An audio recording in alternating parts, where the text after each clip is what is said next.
What's up guys, everything Apple Pro here, and the iPhone 6s is right around the corner. It's never too early to start dreaming about what Apple might bring us next. So in this video, I'm going to be showing you guys everything we know based on reports, rumors, and expectations of the iPhone 6s. And it's no surprise that every single year before the actual release, we know so much about the new generation iPhone. It's almost impossible to keep leaks tied down. Well, I'm going to go ahead and share everything that's floating out there and everything that is not going to happen on the iPhone 6s. Now to begin, I just wanted to say that the iPhone 6 and 6 Plus are two incredibly well-made phones, very well polished. Apple finally catered to the larger phone market with the 6 Plus, and all around, good job. So how could Apple improve upon this? Well, for one, the iPhone 6 Plus and 6 Plus S will not feature any design changes. It just doesn't make sense. If we take a look at the lineup of all previous iPhones, here's what we see. The iPhone 2G and 5C don't count, but the iPhone 3G and 3GS shared a similar design. The only distinguishing factor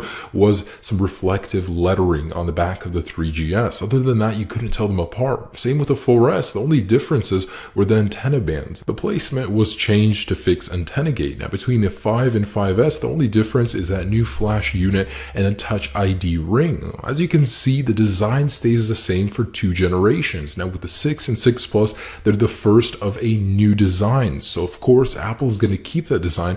They might make some small outer tweaks, but the basic design will be the same. And of course, it will be called 6S and 6S Plus. Beginning with the 5S, Apple began offering a gold color option, wildly popular. Now with the 6S and 6S Plus, Apple is said to be introducing a new rose gold color option. And I gotta say, it would make sense. A really nice color. Now, although the look will stay the same, that new aluminium 7000 used in the production of the Apple Watch will make its way to the iPhone 6s. It's 60% stronger, while 1/3 the density of stainless steel. And if you're afraid of your new iPhone bending, don't be. That material will ensure that this does not happen to your brand new 6s. There's been a lot of chatter about the resolution changing, 2K on the 6 Plus and 1080p on the 6. Well, let me tell you why this won't happen. Well, first off, Apple usually keeps resolutions for two generations. That proved true with the 5 and the 5S, and from the 2G to 3GS, and then the 4 to 4S. So we're not likely to see a resolution bump so quick. What will happen though, and is even better,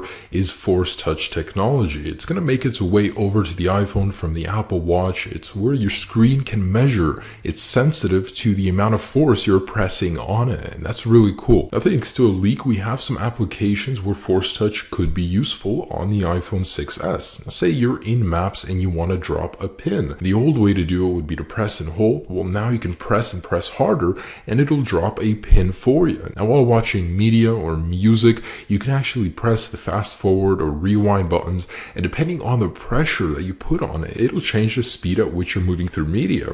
Really neat. In terms of material, the glass is said to be replaced from ion strengthened glass to the latest Gorilla Glass 4 technology, which is used in the Samsung Galaxy S6. The iPhone 6 is not very good in terms of shatter resistance. I won't deny it. The iPhone 6 is not the fastest phone on the market. There's plenty of competition that just blows the iPhone 6 out of the water. It's about time Apple catches up to competition. The current iPhone 6 pales in comparison to the Galaxy S6, only a measly 1GB of RAM and a 1.4 GHz dual-core processor. There's certainly room for improvement here, and Apple will be revamping that processor on the iPhone 6s. It'll be an Apple A9 chip made by Samsung and some orders from TSMC. It'll be a 14nm construction, unknown specification at the time, but will have 2GB of LPDDR4 RAM to go along with it. Now get this, Apple has not upgraded megapixel size. They've upgraded the actual sensor and quality, but not the megapixel size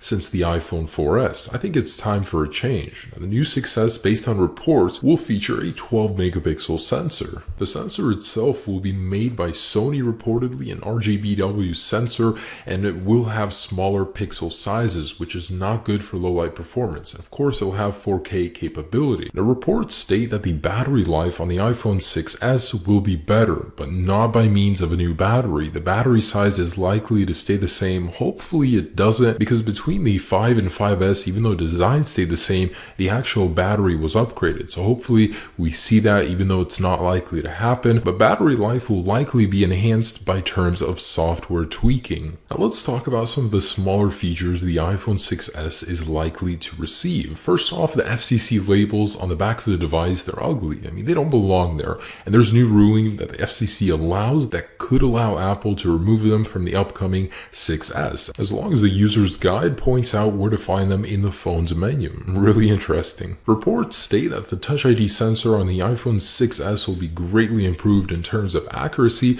and although it's not likely to happen, Apple did file patents for a screen-enabled Touch ID detection system. Really interesting as well. Now, one can dream for wireless charging, but it's not likely to be introduced on the iPhone 6s. Even though it was introduced on the Apple Watch, I think we're going to have to wait till the 7 for that one. So you know that new haptic engine in the Apple Watch Apple was bragging about? Well, it could make its way to the iPhone 6s, and it really makes sense. It could make for a much better, much more improved vibration. It'll have more of a depth of field to it. The iPhone 6s could come equipped with support for high-resolution audio. That means the new headphones will come from the Lightning connector, not 3.5mm jack. That would be neat. Now, a feature that's already being used on the iPads that could be brought to the 6s is the Apple SIM. It's a SIM card that comes pre-equipped in the iPhone 6s. From the actual menu, you can select your carrier, and it's equipped to handle all of them. Now, what's not likely to happen? Well, to begin, waterproofing. It doesn't make sense. Waterproofing usually makes a phone more bulky, and Apple likes to keep theirs very slim. 2 is a patent that Apple actually created for a pop-out home button